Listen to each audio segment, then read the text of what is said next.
સુરતમાં ગુનેગારો બેફામ બની રહ્યા હોય તેમ લાગી રહ્યું છે। તે નોકરીયાથી ઘરે જઈ રહેલા યુવાનને દિન દહાડે એટલે કે ભર બપોરે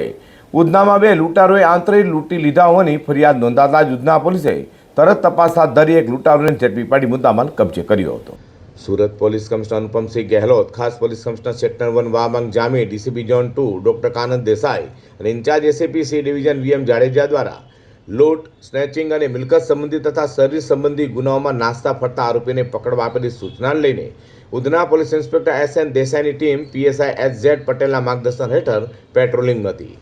નામ હેડ કોન્સ્ટેબલ સન્મુખભાઈ રણછોડભાઈ અને નામ હેડ કોન્સ્ટેબલ બીનુભાઈ મુન્નાભાઈને મળેલી બાતમીના આધારે ઉધના લક્ષ્મીનારાયણ બીઆરટીએસ બસ સ્ટેશનથી પ્રભુનગર તરફ બપોરના સમયે એકલા જતા યુવાને આંતરે દિન દહાડે તેની પાસેથી 23,000 રૂપિયાની લૂંટ કરી ભાગી છૂટેલા રીઢાઓમાંથી એક ઉધના પ્રભુનગર ખાતે